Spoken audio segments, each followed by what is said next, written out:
Welcome back, ladies and gentlemen, to the Feed Me Pixels review and recommendation series. I'm your host today, Larry the Chupacabra, and today we're going to be taking a look at the top-down, post-apocalyptic RPG action-y adventure game of I Shall Remain, which is made and developed by Scorpius Games, and it's available on Steam for a low price of only $15 or $14.99. And pretty often it goes on sale for below $8 to $9. So what kind of gameplay are we looking at here? Well, I Shall Remain takes place in a post-apocalyptic America where a zombie infection or zombie viral outbreak has swept across the country and very likely the entire world following the end of World War II, and it's highly implied throughout the game that there's something going on regarding the war that may be responsible for this zombie viral plague. So your job is to balance a combination of hacking, slashing, and exploding various zombie critters, creatures, and monstrosities,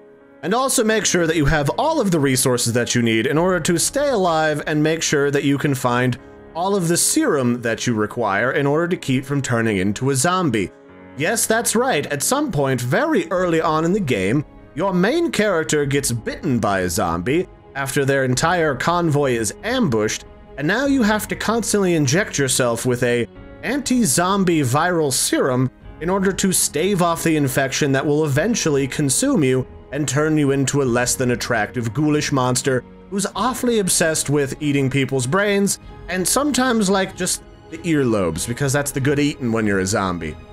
So there's a lot of stuff going on here. And to really give you a good idea of how all of this fits together is I Shall Remain really plays like a top-down dungeon crawler, but instead of using point-and-click mechanics in order to bash things, smash things, and light them on fire with pyrokinetics, you're using grenades, bullets, guns, and various other weaponry that you find scattered about the game in order to stay alive and progress through the various missions. And the game itself is highly quest and mission based in order to keep up with levels so that the various monsters don't quickly overwhelm you with how strong that they become, because there's a whole mess of various ghouls, monsters, specialty creatures that can fire explosives, flamethrowers, and even use guns. It does a pretty good job of keeping you busy and keeping you on your toes because you've got to constantly be on the lookout for items and gear and resources while also making sure that you don't slowly get overwhelmed by the constant influx of zombies and specialty creatures that want nothing more than to snack upon your head. There are a few things to watch out for when you consider buying this game. A lot of the different areas can be very overwhelming if you're not one of the people that really likes to go out and do a lot of side missions that seem to be just kind of thrown in there for fluff, because there's a lot of different NPCs that can offer you a lot of different missions to increase your various character perks and stats and talents and such, and some of them can feel like a bit of a chore, but if you don't go out and do a lot of them, then when you go from one area where you're easily clobbering all the zombies to the next, you can suddenly be facing monsters that are a good 2 to 4 levels above what you're ready to deal with, and it can be a bit overwhelming. In a similar vein, you can also run into a lot of brand new enemies as they slowly introduce new types of mutated, infected creatures, including ones that have like bazookas for arms that suddenly feel absolutely ridiculous. And I definitely encourage everyone to carry at least one of every item, or else you're probably going to get maimed and murdered. And well, you can restart from a checkpoint, but you've spent all that ammo and you're really not gonna get it back. Not a lot of that stuff is too nasty or difficult to deal with, and a lot of the gameplay can be pretty satisfying, especially when you bash a zombie into bits or make it explode into like gook with a grenade or a mortar or like a mine on the ground. And it's always really satisfying when you beat a zombie upside the head with a board of wood and they go ragdolling off into the bushes. The story then is one of 2 parts mystery, 1 part survival, and 1 part heroism, where you have to go through this post-apocalyptic version of America right after the end of World War II, and you somehow have to help a doctor called Chains to find the original source zombies, or the first patients, Patient Zero, Zombie Zero, and you gotta help him try to figure out some way of curing this zombie plague before you yourself are overcome by your infection and the world is lost and mankind goes extinct. And it's highly implied throughout the game, both in the beginning, the middle, and the end, that there's something to do with the war. Either the United States military or the German military during the war, somebody created some sort of viral plague as a biological warfare element, and it got out and was released inside of America, either as a failed experiment or something was released in revenge for the loss of World War II on the part of the Germans. And you've got to go through and find all of these documents and all of this evidence in order to help stop the whole thing from spreading and destroying what little is left of the world, because it's pretty evident that if any help was going to come from overseas, that it's long since been overwhelmed by their own zombie viral problems,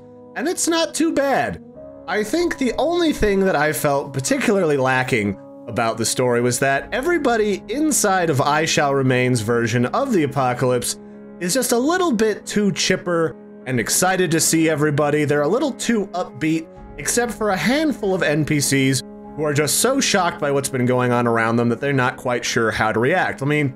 I'm not sure I've seen too many grizzled war veterans in any zombie outbreak or any post-apocalyptic scenario, be it sci-fi alien invasions, zombies, or something else entirely, that were all too grizzled and excited to see yet one more person that seemingly needed their help. And that's about the only thing that I found particularly off-putting about the whole thing. But otherwise, something about the notion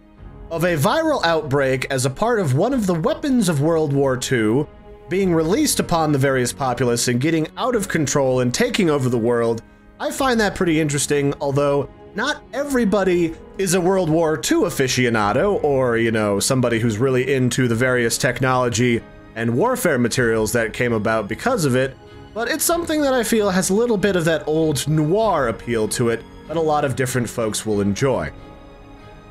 The graphics for I Shall Remain are probably not the best part of the game. Quite a few of them are rather low res, and they look to be about from last generation's set of graphics, but honestly, I don't find that that lacks too much, just because a lot of top-down games, even the more recent ones, they don't tend to break the bank when it comes to the graphical fidelity of everything going on screen. It's more about how everything sort of comes together in order to build a certain amount of atmosphere about what's going on and to sort of tell you what's been happening in this little universe that you find yourself and where you kind of fit into everything. I mean, the graphics are not the highest poly count, and they don't have a bunch of beautiful, like, light blooms and sun ray shafts and all of that stuff, but they do a really good job of showing you that everything has very quickly fallen to ruin, and this is back, you know, like 1950s, 1960s sort of time era, that everything is very fallen to ruin. There's a bunch of antique cars running around on the roads. You can loot some of them. You can find a lot of stuff that's burning down as the various infrastructures of this world sort of break down when no one's maintaining them. Everyone's stuck inside, just trying to survive and not have the zombies eat them and make sure they have enough food. It does a pretty good job of using both those elements and the element of darkness, because darkness is a very pervasive thing in this game,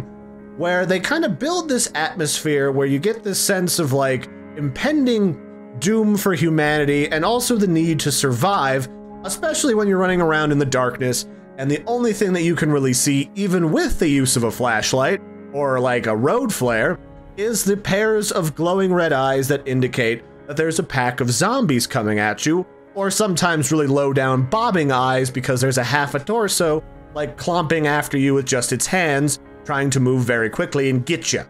So I thought that was pretty good. It's not, you know, breaking the bank by any means, but for $15, I think you're getting your money's worth even then. The last component to take a look at here is the sounds for the game, and they're all pretty much on par. I mean, you've got good gun sounds, machine gun sounds, zombies getting smacked with bullets, zombies attacking you, zombie growling, roaring,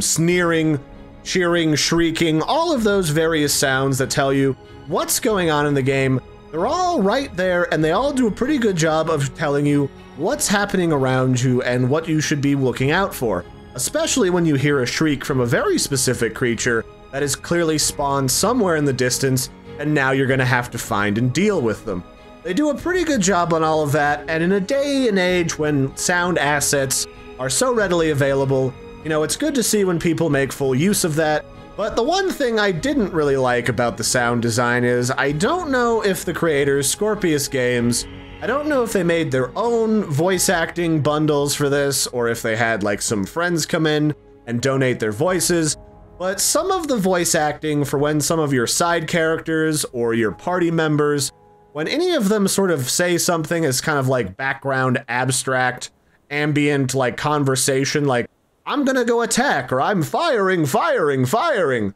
It all seemed very robotic and not really in the moment. It all just kind of seemed like that particular element was just kind of thrown in there, and it just felt weird for the rest of the game. You know, they have a lot of really nice handwritten accounts and story from each one of the different characters, and they each kind of have their own backstory. It seems weird that these same characters then would have sort of like a prepackaged, almost like a G.I. Joe kind of response to the various things happening around them. So that was kind of weird, but,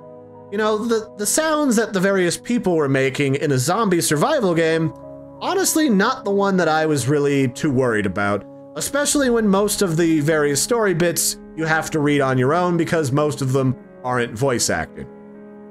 So the verdict then for I Shall Remain is for $15, and it's always on sale during a major Steam sale. I think that I Shall Remain is very much worth your money, and you'd have a lot of fun with it, just overlooking a couple of the various combat hiccups that sort of make the game scale up in difficulty very quickly and very suddenly, and also a few of the sort of weirdnesses about everyone being kind of upbeat feeling in the apocalypse on the story side of things. Aside from those components, I really liked the idea of a top-down zombie survival game that you could kind of zoom in on and go through these various like features of a bygone era that has gone wrong for zombies invading and infecting people and mutating almost like Resident Evil. I thought it was a really nice package, and I found myself really curious and enjoying the storyline, and it kind of grows on you after a while. And for $15, that's the kind of game I'd definitely be down to play when I get home at night,